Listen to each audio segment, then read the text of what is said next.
دكتور كل أكمل جاي دررتي ميديا نتوركي رئيسي بالبلاجرا قبين أنا توم بليسقية أسرع نوافيرو كيساني فلفنا خبجما قبين كل أفان أرومو خنجتو كان أمان ترى شول سوشيال ميديا كابتاجرو كن نموني هدون كل وانجو كان هنفينو يتشاجر خاني مو نفين يتشاجر خاني مو خارمارات والفكات يتشاجر مئة أسرت يادا خم قبدا يادا خينا إبسن سنجا دكتور كل كرب ميديا نتوركي رانسي بالبلاجر يعني نتخننو يعني وانما أورمو إبدي أورمو تكو إبدي أورمو غرتي ولين كمنو ركوبا كينيا خبالو تبلي سخية ركوبني ولو تأكلما ركوبا ولو وليني كتنسي قلته أكاسي حواسني خيني سلايا دولي ولي خبني نتحدث ولا فلمتا خيني قالتو من فادو تنظم مالجة وربادتي كوبينا فانا رموتني هدو برئيس نفبيتادا namoonni keenya akkatti barreessuu fi akkatti gartee dubbisu wallaalaa jira. Kanaaf waan kana yaadne naafi maastara san yaada keenya akka gartee hawaasatti ilmaan hawaasatti dhaleessine yuunivarsiitii adda addatti gartee yuunivarsiitii kutaa Oromoo guutuu keessa jirtu Oromoo kutaa kana keessa jirtu dale fanne chuada khanya dale isine hayyootin irratti gartee mari'achaa jirti hubachaa jirti wana tun jirjirate gabbate male waan gartee irratti xinxala godhaa jirani dhugaa dubbachuudhaaf galatoomii garuu gaafisan nu dhaleessuudhaaf hawaasni keenya guruu nu kannaan jiru yaada walii kabajaa hin jiru sila yaada walii kabanye biyyi takka akkasi guddatti yaada kufuu qabu kufifne yaada fudhachuu qabe abu garte fudhachaa sila walii yaane biyyi teenya fuulduratti sarkaanfachuu dandeessu obboleessa kiyya qubee tana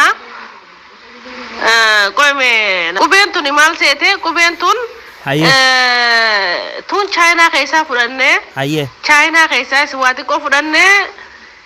hindirraa xiqqisho fudhanne jaapaanirraa xiqqoo fudhanne walitti diqaalomsine qubee tana gartee akka gartee afaan keenyaan dubbannu goon jechuu yaada kana dhugaa rabbi dubbachuudhaaf eessaa burqeeyaan kun 2013 Itoophiyaan ture akka tasaate Itoophiyaan ture hojii dhuunfaatiif hin dhaqee abiyyi hojii taa'unya bakka takka taa'aa turre akkuma beektu silaa wanta kun waan haasaa mumiti citi da garu manima himi naafsi bitti osuma tattaa'u jirru zinnash haati mana saa dhufte abiyyillee achi taa'a haati afaan amaanaa barreessuu dandeessu abiyyi hundaa barreessuu danda'a yoo kana goone yoo jettee ijoolleen abiyyi tun yaada dhaleeffatte akkuma gartee dhaleeffatte akkuma gartee haasawa mana keessatti haasawanii jechuu wajjin haasawte yaa obboleessa kiyya san booda anamma miciyoon guddoon ta'a biyya amattummaa jette guddoon sana an haatiyya amaara abbaan kiyya oromoodha garuu qubeen takka jidduu bahuu qabdi jettee yaada mataa ofii dhaleeffatte san booda mirga keeti jennee yaada isida jajjabeessine namuutu warra wajjin turre beeta mangistii keessa takka gartee masaraa mootummaa keessa wajjin jirru yaada adda kannineefi turre jechuu san booda yaada kana miciyyoon abiyyituun yaada kana fidde akkana joo fidde qubee mataa keenya yoo hojjenne hoyi nuti ijoollee haati amaara abbaan oromoo kuyyoo yaada qubee akkanaa tana kalaqanne hojjette yaada dhaleessite yaadni si yaada bilchaata dhabaa fudhanne san booda namoota xiqqaa tokko wal mari'anne kaan biyya chaayinaa kaan biyya hindii kaan akkasitti biyya jaabaatti ergine qubee takka takka irraa fudhanne irraa liqeeffanne diqaalomsine afaan mataa keenya qubee mataa keenya qabaachuu qabdi oromoon jennee finne si galte